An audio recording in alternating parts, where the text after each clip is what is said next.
Live from New Delhi, you're watching DD India News on India's Voice to the World. I'm Preethi. Coming up in the next 1 hour. Israel's Trade Union Federation calls for a general strike on Monday after Gaza hostages found dead. Massive protests sweep Israel as frustration mounts over failure to secure a ceasefire deal.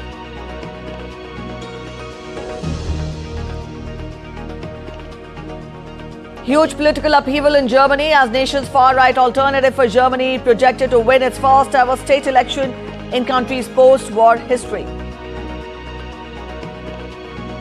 Heavy rain devastates southern India's Andhra Pradesh and Telangana. Prime Minister Narendra Modi takes stock of the situation in a call to the Chief Ministers, assures all possible assistance.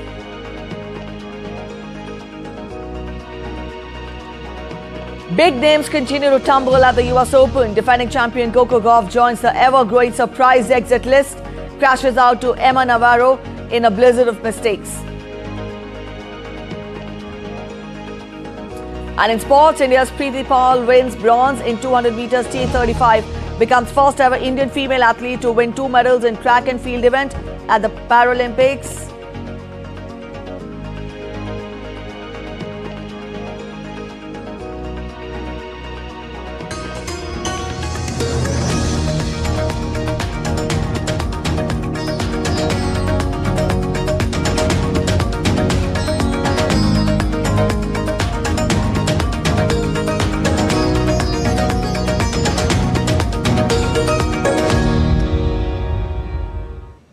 Israel is witnessing a nationwide outage following recovery of bodies of 6 more captives from a tunnel in southern Gaza.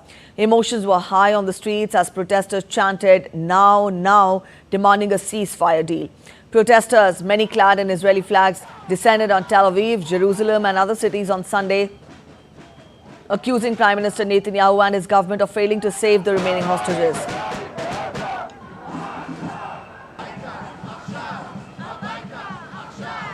The Israel Defense Forces said earlier that the 6 bodies were found on Saturday in an underground tunnel in the Rafah area of southern Gaza. It added that all of them were murdered by Hamas terrorists in a number of shots at close range 48 to 72 hours previously. Their deaths leave 101 Israeli and foreign captives still in Gaza, but around a third of these are known to have died, with the fate of others unknown.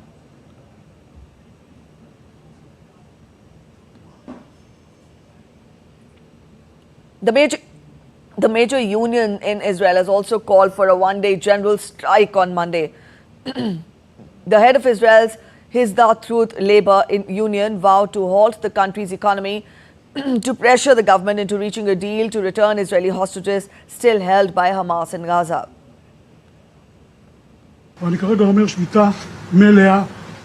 It is not a simple matter to shut down the economy, and you know how much responsibility I have shown in the last 11 months. No more. I call on the people of Israel to take to the streets, leave the workplaces. I call on all economic organizations in the state of Israel, everyone to join the strike. We must raise the cry of all hostages, all displaced, all dead. The state of Israel must be returned to normal. Head of the labor union, Arnon Bar David, called on all civilian workers to join the strike and said Ben Gurion Airport, Israel's main air transport hub, would be closed from 500 GMT or 10:30 AM IST.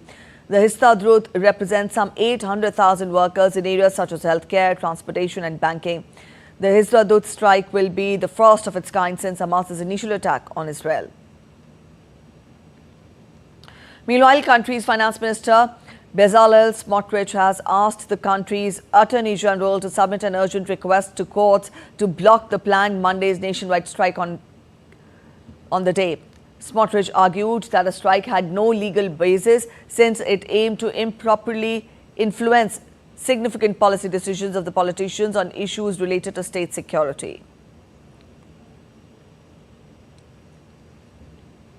Meanwhile, the United Nations, in collaboration with Palestinian health authorities, began to vaccinate children in the Gaza Strip on Sunday. Earlier, Israel and Hamas agreed to brief pauses in their 11-month conflict to allow the campaign to go ahead. The campaign began in the areas of central Gaza and will move to other areas in the coming days. Fighting will pause for at least 8 hours on 3 consecutive days. WHO officials say that at least 90% of the children need to be vaccinated twice with 4 weeks between the doses for the campaign to succeed. But it faces huge challenges in Gaza, which has been largely destroyed by the war.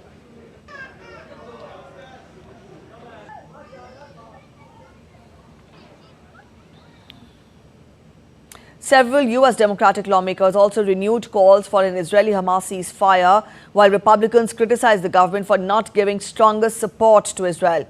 Democrats say a ceasefire must be reached immediately that allows all remaining hostages to be released, humanitarian aid to be flown into Gaza, and an elusive and neglected long-term vision for peace and stability to become a reality. Republicans on their part urged President Biden and Vice President Harris to finish the job against Hamas. Some others said Biden administration and Israel should hold Iran accountable for the fate of remaining hostages and put on the target the list of oil refineries in Iran if the hostages are not released.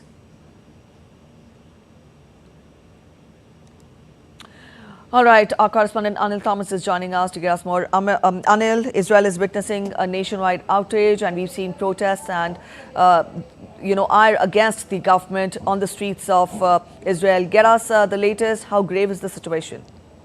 Well, it's good morning, Preethi. It's almost been 11 months, close to 11 months since this entire Israel-Hamas conflict has begun, and things don't seem to be dying down. The latest round of protests that we see, close to 7 lakh people on the streets of Israel, and out of which 5 lakh in and around Tel Aviv, clearly indicates that the magnitude of the protest is becoming larger and bigger, and it's becoming a big cause of concern for Prime Minister Benjamin Netanyahu.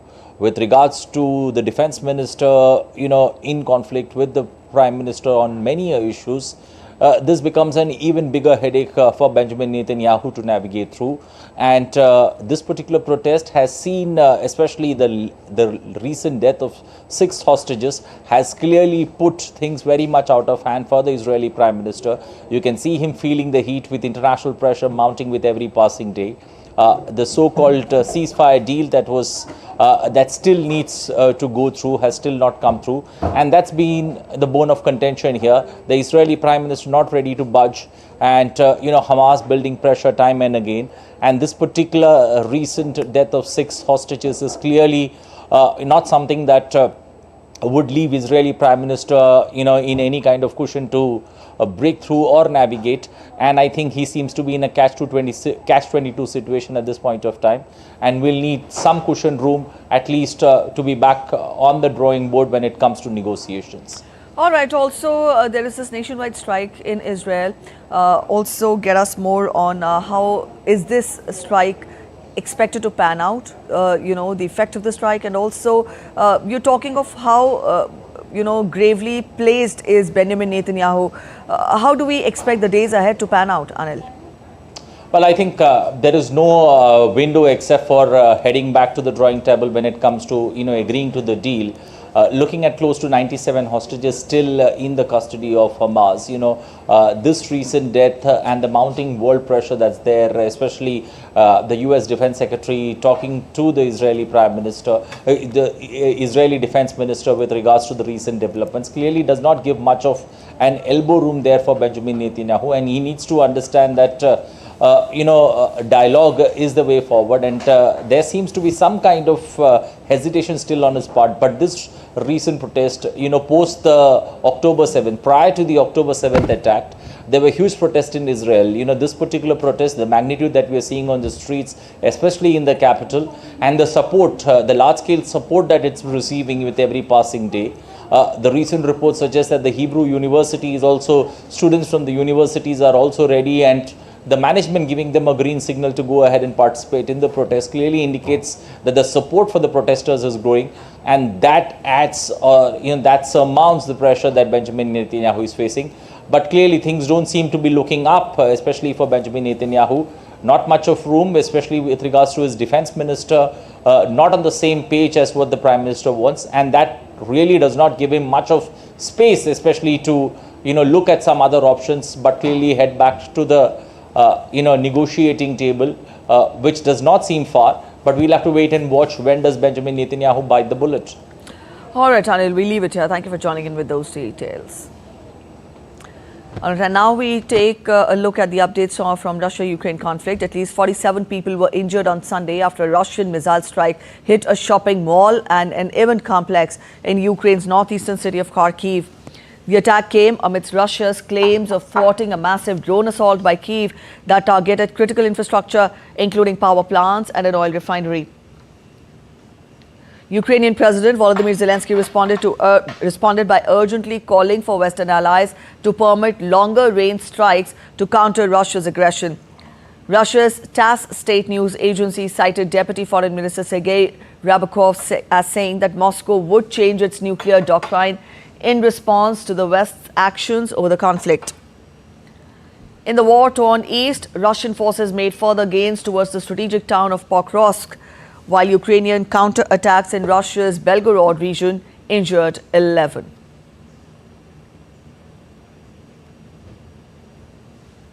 As the conflict between Russia and Ukraine continues, its intimidating impact on the neighboring countries, Poland came out in the open to name Russia as imperialist and also asked it to pay for losses in Ukraine. Polish President Andrzej Duda also asked Germany for reparations for Poland's loss in the Second War.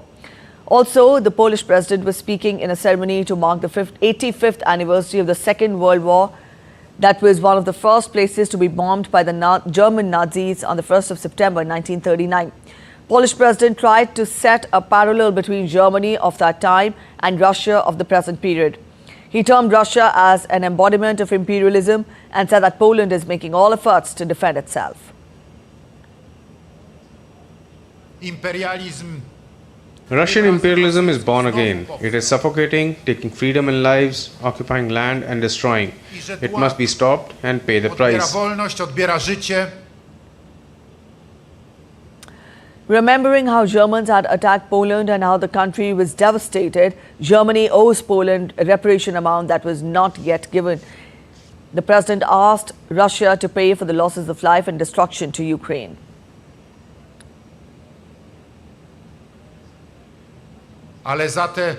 For all the estimable material losses we had because of the war and the invasion, compensation is not only possible but due. Poland expects it, just as we expect, with the rest of the free world, that Russia will pay for its crimes in Ukraine.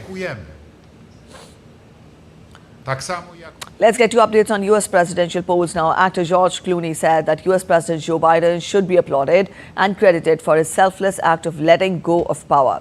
Marking his first comment about the call in July for Biden to drop his bid for re-election, Clooney told a press conference at the Venice Film Festival that his own plea would not be remembered in the long run. Clooney's New York Times op-ed in July came in response to Biden's debate with Republican former President Donald Trump. In the piece, Clooney wrote that Biden was no longer the same person who won the White House in 2020. He also expressed admiration for Biden and said that he considered him a friend.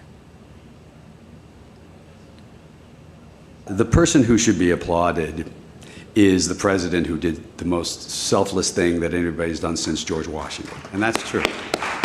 And for someone to say, I think there's a better way forward, that's all the credit goes to him. And that's really the truth. And all the rest of it will be long gone and forgotten. And so I'm just very proud of where we are in the state of the world right now, which I think many people are surprised by, and I think we're all very excited for the future. And so that's, I think that's all I'll say on that. I think that's the smartest way.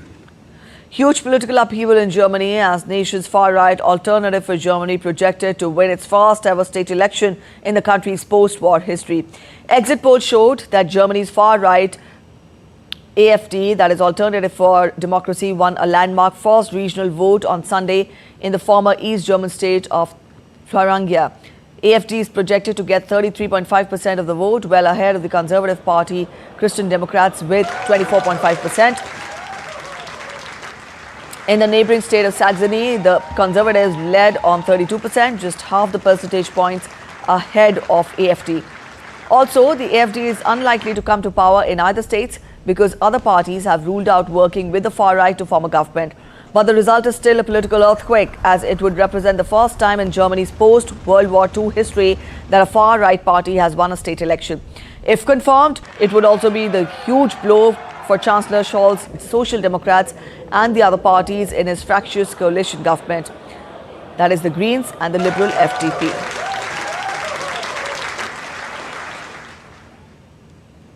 Hundreds of people took part in a demonstration against the far-right Alternative for Germany. The protest was held in downtown Erfurt, the capital of the state of Thuringia, where one of the votes for the regional parliament took place on Sunday.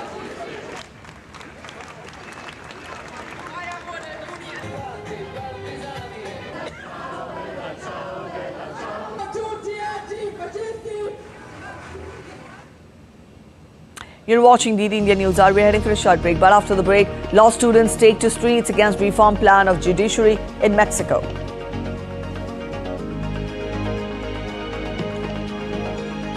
Investigations conclude that adverse weather was the primary cause of the helicopter crash that killed Iranian president and foreign minister.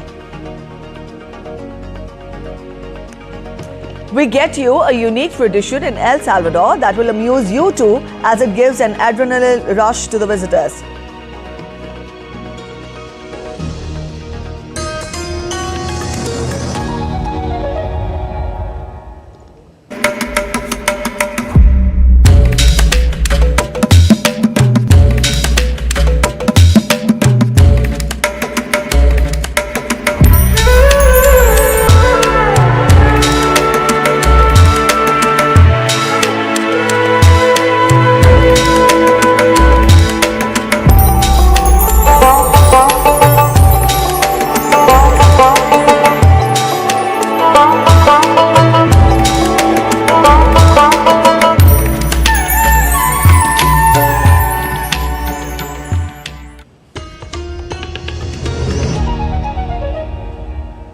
Welcome back after the break. You're watching DD India News Hour. Emmanuel Macron will meet his predecessors and two senior politicians tipped as candidates to become the next Prime Minister on Monday, as French President is close to announcing a new government leader, according to sources and media reports. Macron faces mounting pressure to resolve a prolonged political impasse following a snap election that resulted in a huge parliament. Cazeneuve, a former socialist who left the party over its alliance with the far right, is emerging as a leading contender for prime ministership due to his appeal across the political spectrum. Bertrand, a conservative and regional president, is also under consideration, though less prominently.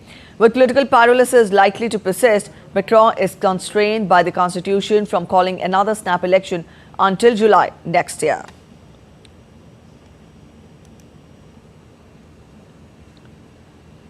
In Azerbaijan's snap parliamentary election, Central Election Commission Chief Mazahir Panakov said that President Ilham Aliyev's ruling party is poised to maintain its majority, securing 67% of the 127 seats based on 91% of the vote count.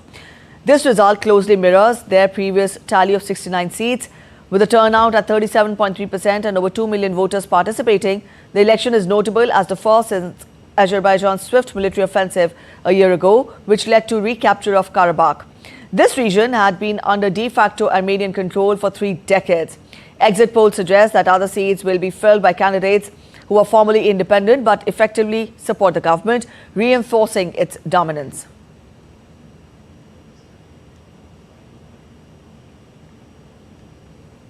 As Algeria approaches its 2024 presidential elections, 3 key candidates are vying for the top office for the presidential election scheduled for September 7th.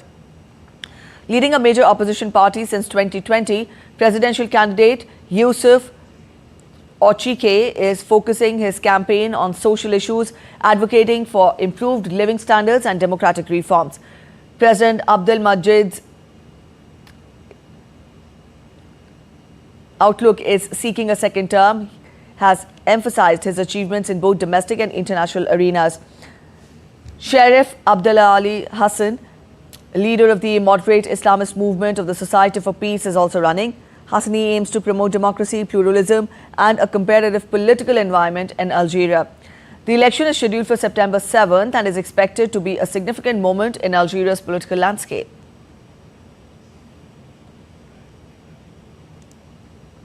Mexican President Andrés Manuel López Obrador celebrated Mexico's new status as the United States' leading trading partner on Sunday. During his final State of the Union address in Zocalo Square in Mexico City, López Obrador emphasized that Mexico's strengthened trade ties with the U.S. have bolstered the country's economic growth. The outgoing president, who will hand over power on 1st of October, defending his controversial judicial reform proposal, which has generated tensions with the United States and spooked foreign investors.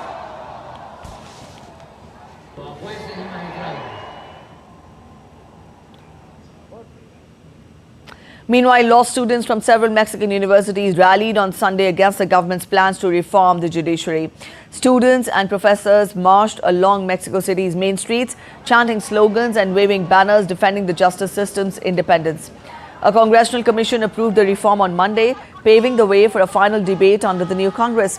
The reform would see around 7,000 judges, magistrates and justices, including the Supreme Court, elected by popular vote, lower experience and age requirements, and a reduction in the size of the nation's top court.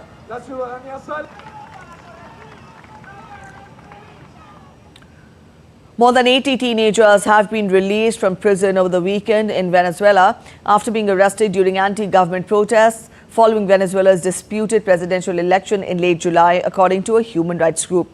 Alfredo Romero, president of the human rights group Foro Penal, announced on X that 86 teenagers were arrested during recent protests and they've been released from prison. This follows a contentious electoral outcome where Venezuela's Electoral Council and top court declared President Nicolas Maduro the victor of July 28 election, despite withholding full voting results. The opposition, however, claims a decisive victory for their candidate, Edmundo Gonzalez. The post-election unrest has been deadly, with 27 people killed and 2,400 arrested. The government blames the opposition for the violence, while critics accuse the administration of brutal repression.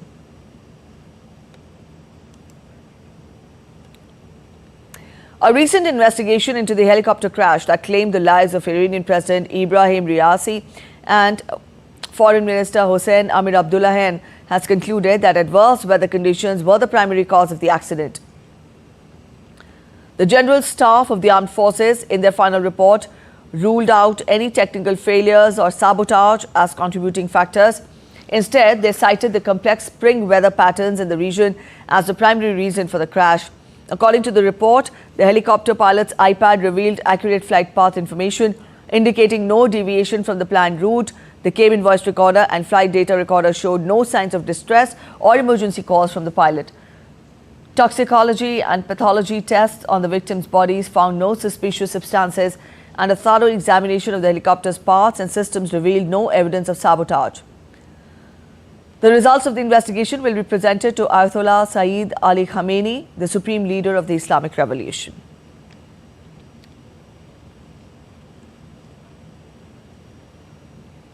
The number of fires in Brazil's Amazon rainforest region for the month of August surged to the highest level since 2010.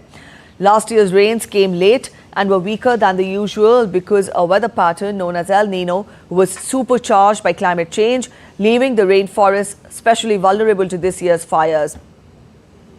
Satellites detected 38,266 fire hotspots in the Amazon in August, more than double as compared to the previous year and the largest number for that month since 2010. Data for Brazil's National Institute for Space Research showed.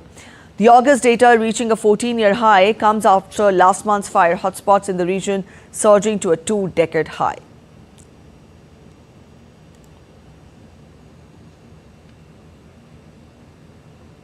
Hollywood heavyweights George Clooney and Brad Pitt and cast of the movie Wolves made a dazzling appearance on the red carpet of the Venice Film Festival. The star-studded ensemble, including Austin Abrams, alongside co-stars, posed for photographers amid enthusiastic applause from the crowd. Fans and critics alike are eager to see how the thriller comedy movie Wolves, written and directed by John Watts, will fare in the competition, with many already buzzing about its potential at major awards at Venice.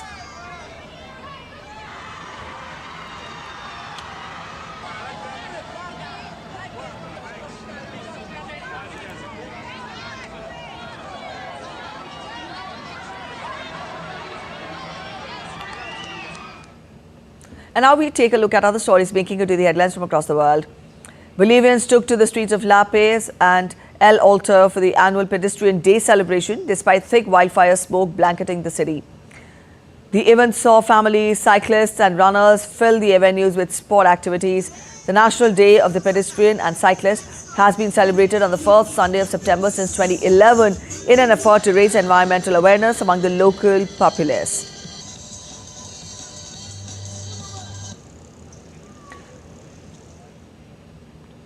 The streets of a small town in El Salvador burst into flames during an annual festival marking the huge volcanic eruption in 1658. Residents of Nejapa commemorated the eruption by hurling flaming rags soaked in gasoline at each other, while spectators lined the streets cheering on the dramatic showdown. This unique tradition, held annually on August 31st since 1922, draws crowds of locals, visitors and tourists and raises the pulse of all those attending.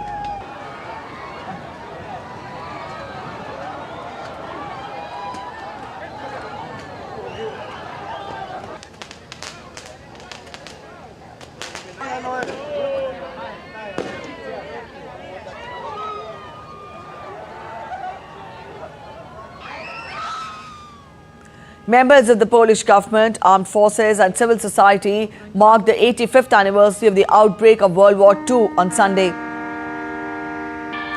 Prime Minister Donald Tusk also attended the ceremony at the site of a German naval attack. The event commemorates the 7-day siege of Westerplatte in September 1939. Commemorations were also held in the town of Rehlen, which was the first to be bombed by the German Luftwaffe.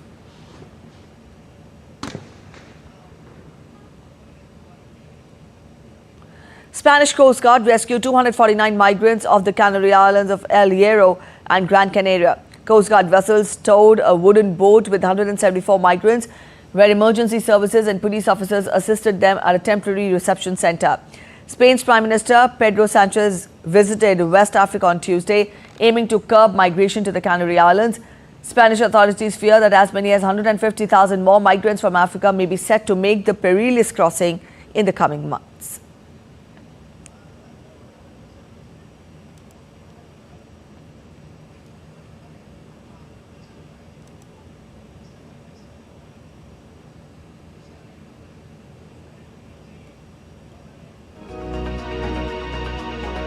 You're watching the Indian News Hour. We're heading for a short break, but after the break, marking the 40th anniversary of diplomatic ties between India and Brunei, India's Prime Minister Narendra Modi to embark on a 2-day visit to Brunei starting 3rd September. We will tell you all about Indian presence at Egypt International Air Show. A significant day in Hinduism, devotees take a holy dip in the sacred river Ganga on the occasion of Somvati Amavasya.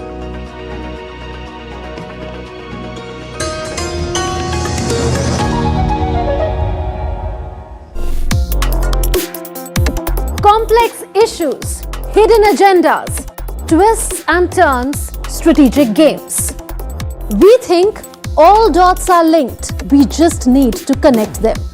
Join me every week as I connect the dots to unravel hidden designs in statecraft, mysteries and decode issues that matter to you.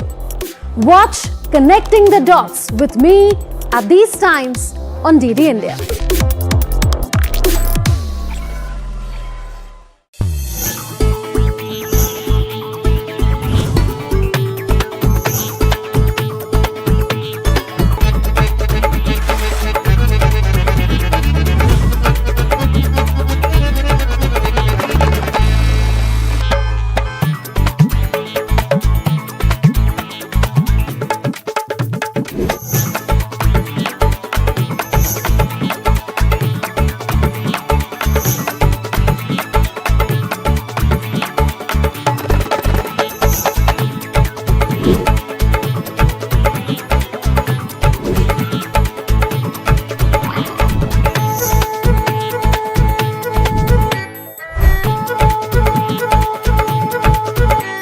Welcome to Jaipur.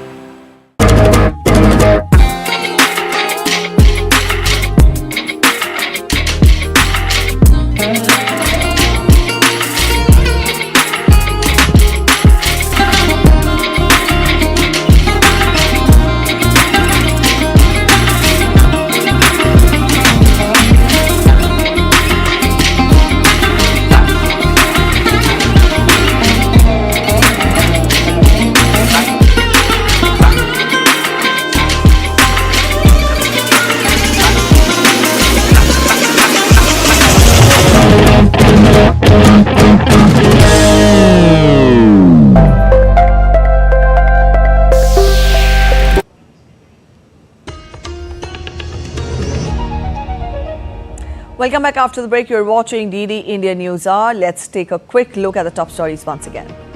Israel's Trade Union Federation calls for general strike on Monday after Gaza hostages found dead.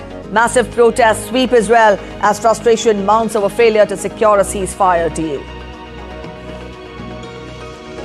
Huge political upheaval in Germany as nation's far-right Alternative for Germany projected to win its first ever state election in the country's post-war history. Heavy rains devastate southern India's Andhra Pradesh and Telangana. Prime Minister Modi takes stock of the situation in a call to the chief ministers, assures all possible assistance. Big names continue to tumble at the US Open. Defending champion Coco Gauff joins the ever-growing surprise exit list, crashes out to Emma Navarro in a blizzard of mistakes. India's Preethi wins bronze in 200 meters T35, becomes the first ever Indian female athlete to win 2 medals in track and field event at the Paralympics.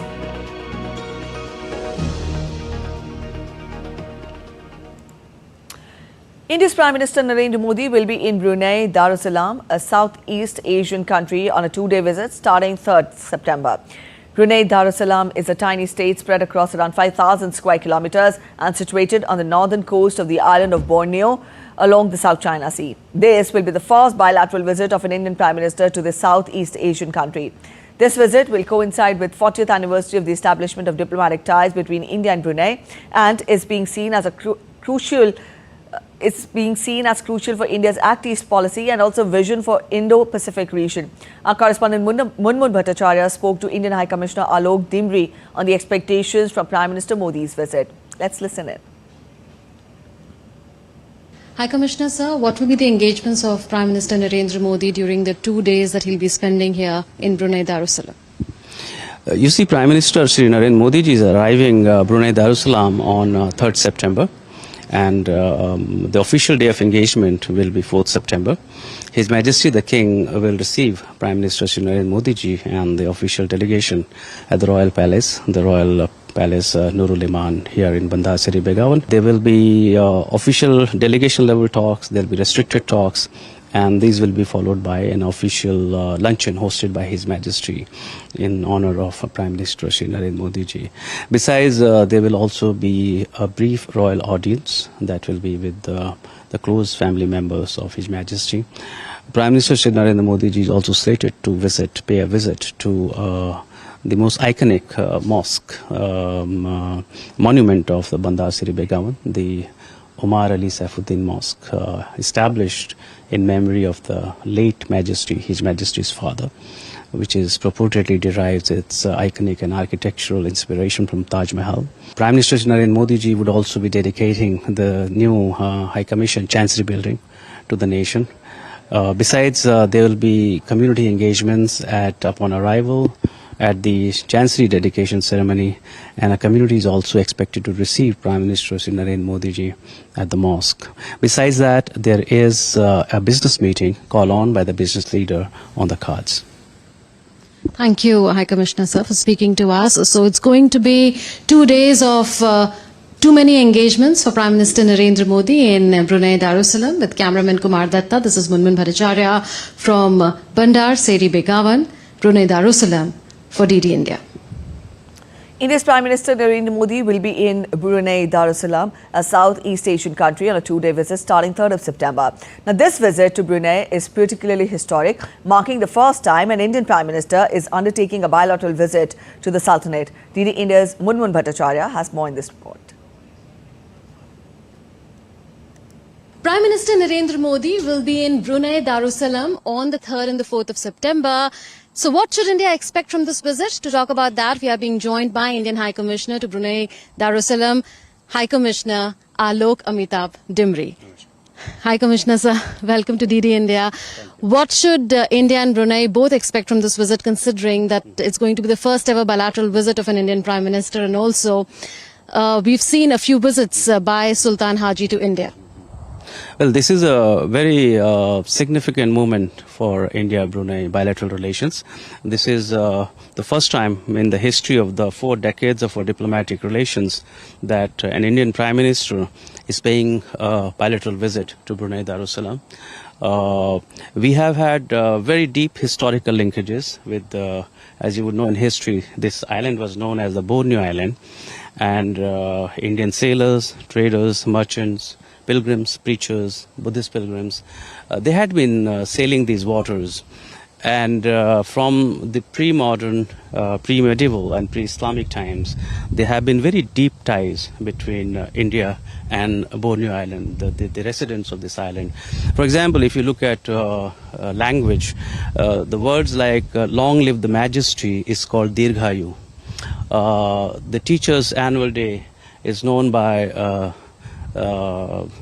Hari Guru, Anugraha Hari Guru here. So you find that the very refined Sanskrit words, which perhaps have gone out of common use in our own diction, in our own lexicon, are in use here. There are numerous instances, examples of Indian classical, historical imprints.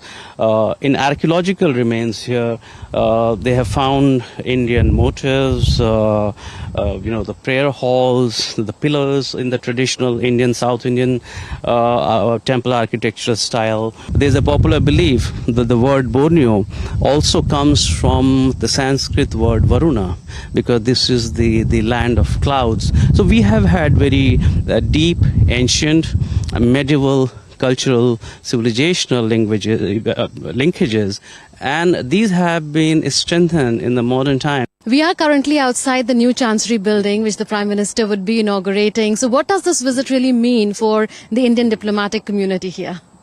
No, it means a lot to us. It's in a way it's a crystallization of the work of the decades, and it's an opportunity for the Prime Minister Sri Narendra Modi ji and His Majesty the King to sit back and take stock of the bilateral relations, to look at chart the future course of action. It's a great occasion for the community here to see their leader here. People are very excited, and as you know that Indian diaspora finds very deep and strong renewed linkages today with the Matrabhumi today, and a visit by a leader, Prime Minister here, has energized them. They all are looking forward, and it's truly auspicious that this land of Borneo, which shares its deep Sanskrit and cultural civilizational linkages here, that the iconic signature of the new High Commission here would be dedicated to the public on the occasion of the Prime Minister's visit and by the own hands of Prime Minister Sri Narendra Modi ji. I think it's a truly an auspicious and divine occasion for all of us. And I was happy to note that soon there will be direct flight connectivity between India and Brunei Darussalam. So what does this visit hold in terms of expanding people-to-people exchanges, more business ties, more investment ties, more people-to-people exchanges, maybe facilitating more Indian workers to come here and work, as they have contributed quite a bit to the economy here? Well, you see, the Indian diaspora here is about 15,000 strong, and they have been of a long-standing vintage. So there have been a lot of travels, a lot of visits back home, and a direct flight was a huge necessity, which will help the community access, our motherland directly, and it will be a boost to our travel between both our countries and people. Also, the profile of Indian professionals, the diaspora community, has changed now. These are less of workers, more are professionals. There are a lot of doctors, paramedics, teachers, engineers, architects here. A good number of Indians are also employed in the energy sector here. So this means that obviously this is going to bring the relations and exchanges, people-to-people exchanges, closer with the flight. And this is a good frequency. We'll have a thrice weekly flight between Bandaseri Begawan and Chennai. With cameraman Kumar Datta, this is Munmun Bhattacharya from Bundarseri Begawan, Brunei Darussalam for DD India. All right, back home, heavy rainfall continued to wreak havoc across the Indian states of Andhra Pradesh and Telangana, leading to severe flooding, loss of life and widespread destruction. Both the states have been grappling with the relentless downpour over the past few days, causing rivers to swell and inundating vast areas, including major cities like Hyderabad and Vijayawada. In response, 9 NDRF teams are on the job in Telangana to assist in the rescue operations. Also, NDRF, along with local police, has been actively involved in rescue and relief operations, relocating affected residents to rehabilitation centres, as Andhra Pradesh has also been severely affected by heavy rainfall. Prime Minister Narendra Modi spoke to chief ministers of both the southern states and inquired about the situation in the wake of heavy rains and floods. Prime Minister assured all possible assistance from the centre to overcome this challenge. The Met Department has forecast continued heavy rainfall, thunderstorms and lightning for the next 5 days in isolated places across north coastal Andhra Pradesh, exacerbating the already critical situation. Also, red warnings issued for parts of Telangana, predicting very heavy to extremely heavy rainfall in several districts over the next few days. Suprasanti joins us from Hyderabad. Suprasanti, we've told our viewers what in fact is the situation in Andhra Pradesh and Telangana owing to the heavy rainfalls. Get us more, how has the day begun? What is the weather likely right now? And also let us get more from you about the relief and rescue operations as well. Preethi, the situation is really grim in both Telugu states because of continuous rains for the last 3 days. Several areas in both Telangana and Andhra Pradesh were badly hit by the incessant rains. In several districts, particularly Vijayawada, Guntur in Andhra Pradesh and Warangal, Hyderabad, Adilabad, Siddipeta, Suryapeta and some more districts were really affected by these continuous rains. Several areas in these districts were marooned and standing crops were affected and the roads were damaged and the railway track was affected because of this continuous downpour. The situation is really worse in the Khammam district where nearly more than 100 villages lost connectivity with other areas and more than 100 people reached hillocks and rooftops because of water gushing into their homes. So they are waiting for rescue and a helicopter is being sent to Khammam district to save these people and shift them to safer places. And also the connectivity between the Telugu states was also affected because several areas on National Highway 65, that is between Hyderabad and Vijayawada, was affected due to these continuous rains. As a result, the vehicular traffic was stranded on this road since yesterday morning and the passengers were asked not to travel to Vijayawada or Khammam because of this precarious situation. And if necessary, they were asked to take alternate routes to these places. In this backdrop, Prime Minister Narendra Modi and Home Minister Amit Shah spoke to both Chief Ministers of Telangana and Andhra Pradesh and assured them any kind of assistance. And they said the centre is with them and any assistance will be given to them and there is nothing to worry about these rains.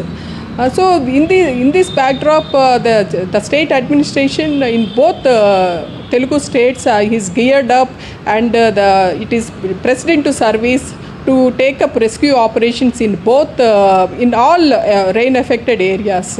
The senior officials were also asked to go to the field and see the situation and monitor it by themselves and take up emergency measures wherever necessary.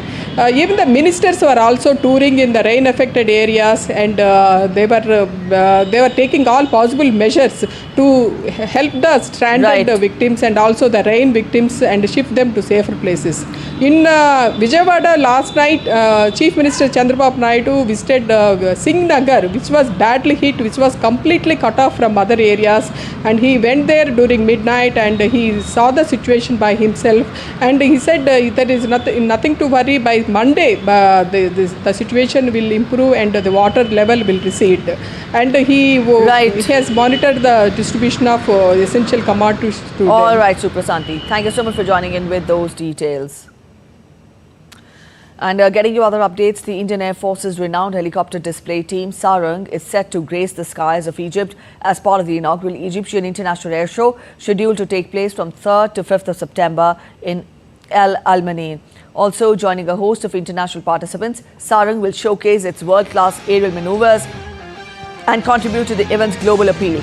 Sarang will treat spectators to a mesmerizing display featuring 5 Dhruv advanced light helicopters. A symbol of the Indian Air Force, Sarang has captivated audience worldwide with its breathtaking performances and operational excellence. Established in 2003 and making its international debut at the Asian Aerospace Show in Singapore in 2004, the team has amassed an impressive record of over 1,200 displays across 385 venues globally.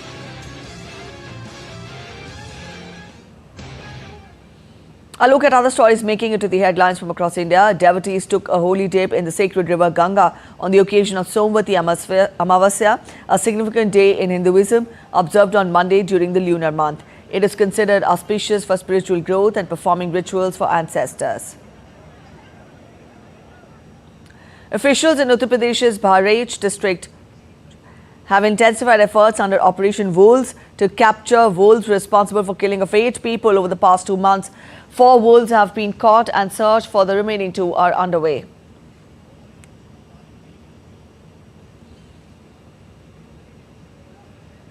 A quick break ahead, but after the break, India's Nishat Kumar bags silver in men's high jump T47 in Paris Paralympics.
Welcome back after the break. You're watching DD India News Hour. The launch of India's solar mission Aditya L1 completes 1 year today. India's first solar observatory mission, Aditya L1, was launched on September 2nd and inserted into its targeted halo orbit on January 6, 2024.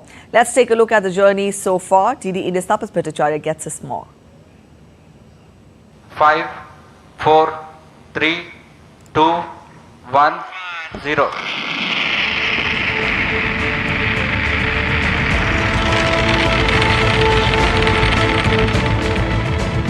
India's first solar mission Aditya L1 embarked on its journey to the Sun, Earth L1 point on September 2nd last year. This July, it successfully completed its first halo orbit around the L1 point, located approximately 1.5 million kilometers from Earth. Aditya L1 reached this crucial point on January 6 this year, just 127 days after its launch. The mission began collecting scientific data on September 18th last year, marking a significant milestone in solar research. One of the mission's key instruments, the high-energy L1 orbiting X-ray spectrometer, recorded the first impulsive phase of solar flares in November. Since then, there has been no looking back. The Solar Ultraviolet Imaging Telescope, or SUIT, and the Visible Emission Line coronagraph captured dynamic activities of the Sun in May this year, including several X-class and M-class flares associated with coronal mass ejection, which can lead to significant geomagnetic storms on Earth. Aditya L1 is designed to place a satellite in hollow orbit around Sun, the Earth L1 point, where the gravitational forces of the Earth and Sun balance with the satellite's centripetal force.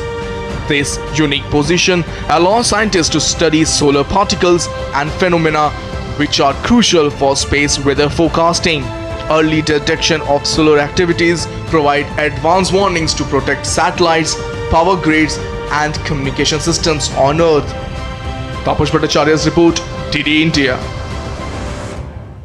All right, up next, we get you updates from the world of sports. We take a look at all the updates from Paris Paralympics.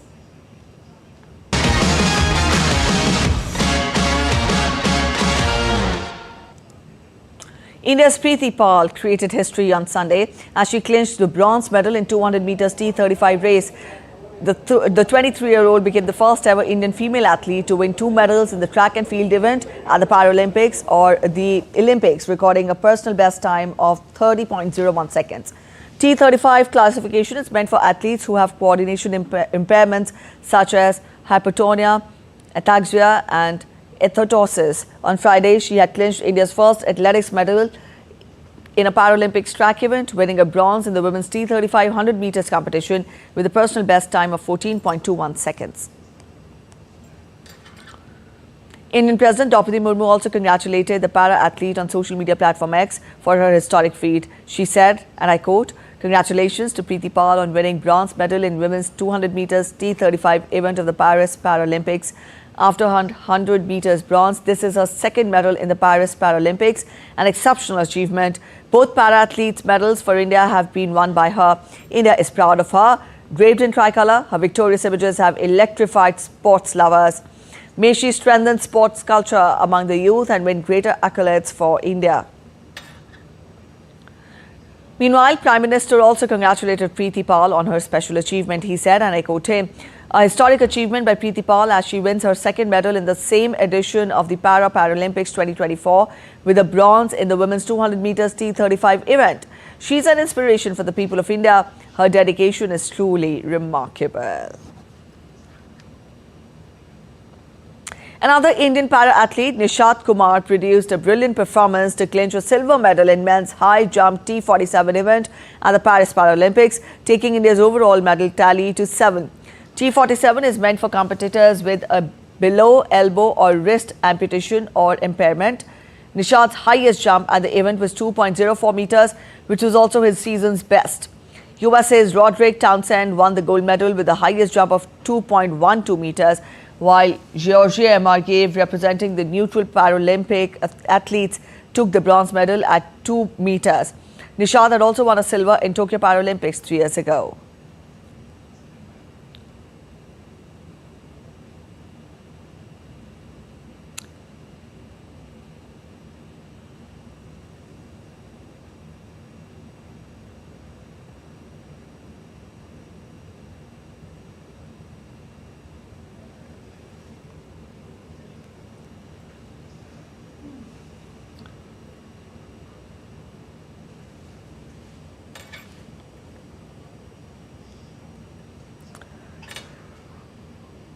All right, these are the visuals we are getting you to tell you more about the electrifying performance of Nishat Kumar at the Paralympics. Earlier, Manish Narwal followed up his Tokyo Paralympics gold medal in mixed 50 meters pistol with a silver in the 10 meters air pistol SH1 event.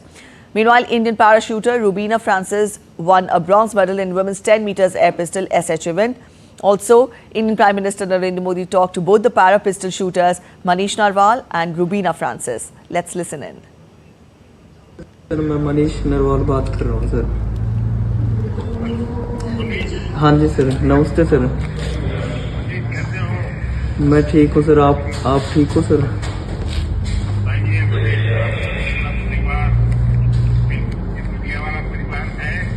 हाँ जी sir.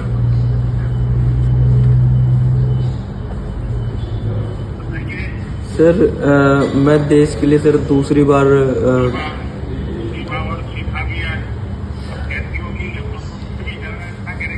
हाँ जी sir, हाँ जी sir. वो भी काफ़ी motivate हुए हैं sir इस medal से।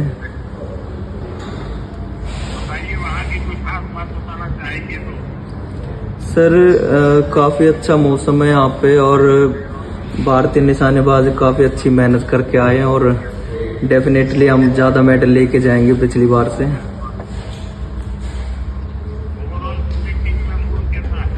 सर काफ़ी खुशी का माहौल है सर टीम में और अवनी ने स्टार्टिंग की थी गोल्ड से तो हम उसको मेंटेन करके चल रहे हैं कि हम पिछली बार 5 मेडल थे, अब की बार हम कोशिश कर रहे हैं कि हम 7 मेडल लेके जाएं।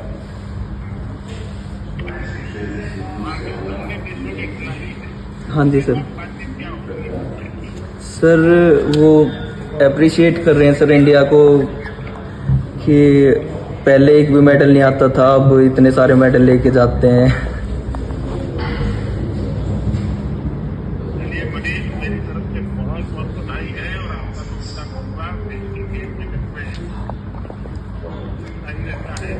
हाँ जी सर, धन्यवाद सर। हाँ जी सर, धन्यवाद सर, धन्यवाद सर। नमस्ते सर, मैं रुबीना फ्रांसिस।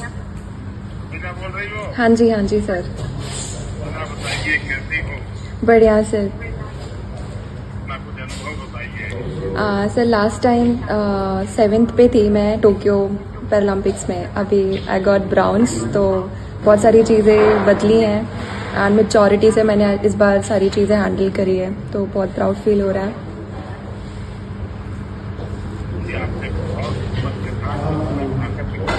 जी जी सर।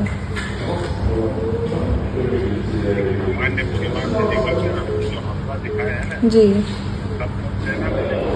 जी जी sir. Thank you so much sir. और बाकी खिलाड़ी जिनके खेल अभी चल रहे हैं उनको भी, और जिनके खेल बाकी हैं उनको भी, जो भी आप लोगों से मिले मेरी तरफ से जी जी सर। और सबको मेरी तरफ से बधाई भी दीजिए।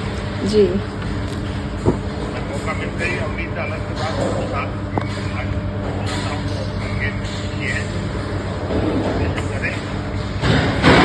आप सबको बहुत शुभकामनाएं।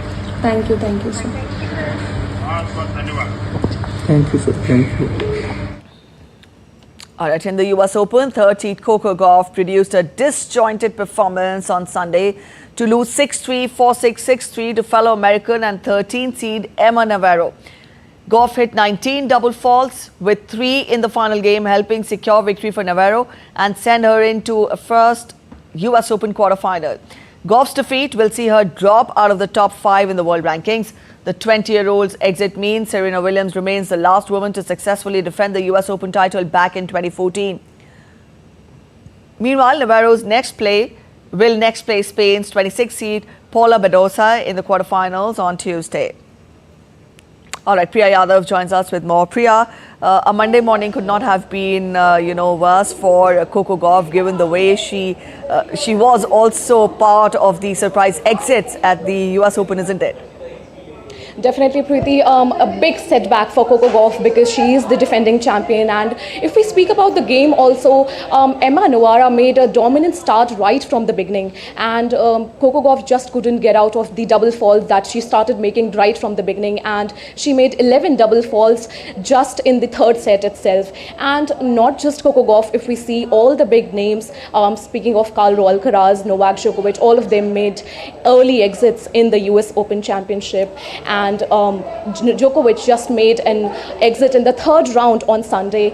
And not just this, Preethi, if we speak about all the big 3 names in the men's tennis, which includes Roger Federer, Rafael Nadal and Novak Djokovic, this is going to be the first time since 2002 when all these 3 big names are not going to have a single Grand Slam title to their names. And speaking about the game again, it was definitely a big setback for Coco Gauff, and Emma Navarro played exceptionally well to enter into the first quarterfinal of her career, Preethi. All right, Priya, thank you for joining in with those details. All right, that's it in this edition of DD India News Hour, but let us know your thoughts on the news of the day. For those of you on the go, you can get all the latest news and updates from India and across the world on the DD India mobile app. On your screens, you have the respective QR codes and you can download them now. We'll be back with more news as it breaks here on DD India. I'm Preethi Kaur signing off, and from all of us in Delhi, thanks for watching DD India News Hour.